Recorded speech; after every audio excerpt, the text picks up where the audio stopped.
हिमांशी राठौर और आप देख रही हैं नेक्स्ट 9 न्यूज। महाराष्ट्र के सियासी संकट से आप सभी बखूबी वाकिफ हैं। जैसा कि आप जानते ही हैं कि महाराष्ट्र में शिवसेना के प्रमुख उद्धव ठाकरे संग बगावत कर बैठे उन्हीं की पार्टी के 40 विधायक और आज एकनाथ शिंदे बीजेपी के समर्थन से महाराष्ट्र में अपनी सरकार चला रहे हैं। आपको बता दें कि राज्य में शिंदे और फडणवीस की सरकार को सत्ता में आए हुए 4 महीने हो चुके हैं, लेकिन इस सरकार को लेकर दावे ये किए जा रहे हैं कि 6 महीने में ही ये सरकार गिर जाएगी। ये दावा ना सिर्फ एनसीपी प्रमुख शरद पवार ने किया, बल्कि दिग्गज नेता अजीत पवार भी डंके की चोट पर अब तक ये बात कहते हुए दिखाई दे रहे हैं और इसके पीछे की वह वजह भी बता चुके हैं। दरअसल आपको बता दें कि अजीत पवार का कहना यह रहा कि दूसरे मंत्रिमंडल का गठन नहीं हो पा रहा है और इसी वजह से ये सरकार गिर सकती है, क्योंकि आपको बताते चले पहले मंत्रिमंडल का जो गठन हुआ था उसमें कई नेताओं को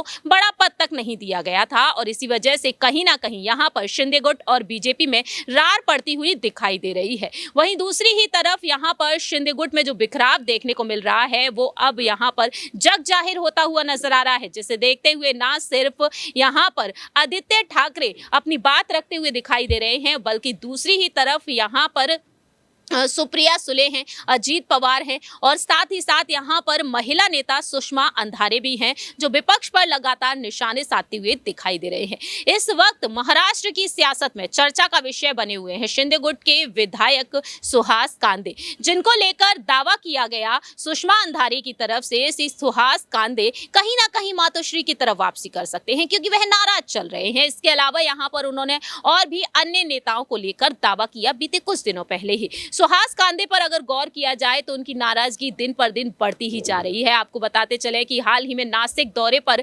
पहुंचे मुख्यमंत्री एकनाथ शिंदे, उस दौरान दादा भूसे और सुहास कांदे उन्हें रिसीव करने तो पहुंचे, लेकिन दोनों के बीच दूरियां नजर आई। मालूम हो कि सुहास कांदे दादा भूसे पर आरोप लगाते हुए नजर आए हैं कि नासिक से वह विधायक हैं, लेकिन उन पर यहां पर कोई काम तक नहीं दिया जा रहा है, साइडलाइन किया जा रहा है, आरोप लगाते हुए नजर आए और इसकी शिकायत उन्होंने एकनाथ शिंदे से भी की। अब देखना यह है कि एकनाथ शिंदे क्या वाकई में यहां पर सुहास कांदे को मना पाएंगे या फिर यहां पर सुहास कांदे मातोश्री की तरफ वापसी करते हुए दिखाई देंगे। मालूम हो कि सुहास कांदे ने प्रेस कॉन्फ्रेंस के दौरान अपनी बात को खुलकर रखा। उन्होंने कहा था कि वह नाराज नहीं है।